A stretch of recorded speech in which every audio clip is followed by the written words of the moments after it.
All right, the next one we're going to take a look at, GoldiesVinyl, 8,000 sales. How did this store get 8,000 sales? Let's go ahead and take a look. Good background image, gives a link to the website on the back as well as Instagram. That's the way to use that header so that you can not be fully dependent on Etsy. Courtney, good work. Decent logo there. I don't know, I can't see the dog and I don't know what the established is up there. I would simplify the logo there and get rid of some detail if you're really wanting to optimize.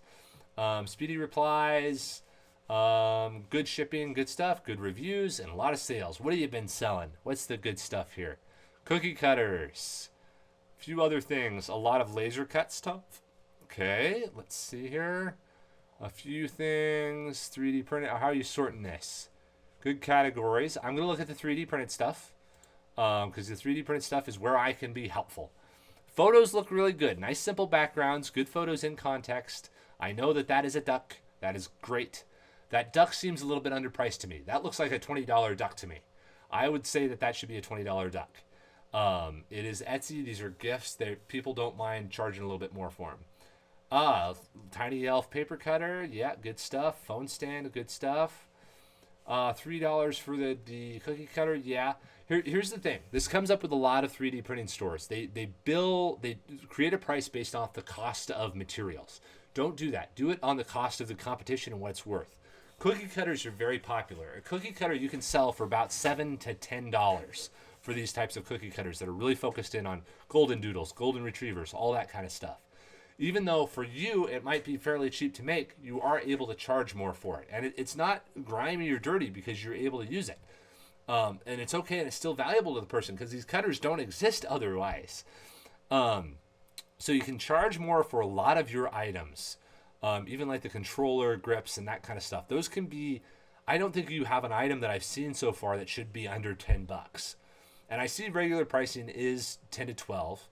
You're using sales. Sales are great, but you don't want sales to be on continuously. You want to turn them on because sales serve as basically an email on Etsy where you send out a sale. Everybody who's a follower or an admirer gets a notification of your sale, and then they're reminded of your store. The pricing difference isn't really that big of a deal, but the reminder is a great big deal because they're like, oh yeah, that birthday's coming up. That's that item that I liked a couple weeks ago. It brings them back. That's what sales are for on Etsy. The products all look great. Good photography throughout, good items, that kind of stuff. Let me look at this cookie cutter here. Product listing, nice simple background, showing the cookie cutter. Is that Play-Doh? Or is that actual cookie dough? Looks like it's Play-Doh. Good, well done. Or very, very sticky cookie dough if you got it. But Play-Doh cuts way better if you ever need cookie cutter photography. Like Play-Doh is great. Good product description, very nice. Cost of shipping looks like flat rate shipping that you're using there. Little bit slow on the delivery, I would say. 2 weeks for receipt of this is a little bit slow. If you need help keeping up with orders so that you can accelerate your stuff, because the item that ships the soonest gets the highest in the search rankings. So when you're a little bit slow, you're losing out on sales. So this is an instance when you might want to outsource the 3D printing and use like a print-on-demand app from Slant 3D. You can plug it into your store, upload the 3D model, match it to the product, and then whenever an order comes through, it goes to a Slant 3D print farm. The parts are printed, put in a box, and shipped to your customer for you. And then you are able to deliver the part to the customer. You're able to focus on creating new products, improving your marketing, and improving your customer support. So you're able to control all the things you can control on Etsy and then have the parts printed by somebody else so you don't have to run a print farm and pack boxes in addition to answering emails as Etsy requires of you all the time. So outsourcing this would be really good. That being said, in order to outsource it, you need to increase your prices. A cookie cutter probably needs to be about $5 in order for you to be making about 20 to 30% profit off of it there. So increase prices a little bit.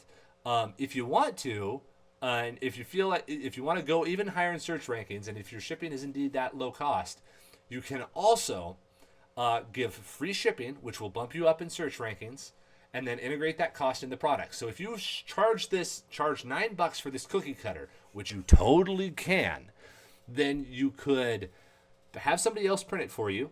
You could have free shipping, and you would still be making about $2 or $3 per cookie cutter and doing very well without having to do any work. So it becomes a way of having passive income. And since you have the printing outsourced, The delivery would be faster, so your customer is happier, so the higher cost is more justified. Everything gets better. Etsy likes you more, your customer likes you more, and you like your life more because you're not having to print a cookie cutter and pack it up every other random day as it comes by. But the photography looks great. The description looks great. The reviews are obviously very good.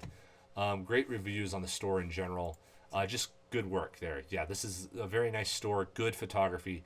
I don't have too many notes, except, increase prices and maybe consider outsourcing some stuff so your life gets easier and you can improve the customer experience a bit, rather than having to be customer support and be the packer person and be the print person and all the rest of it. You can simplify your life a bit.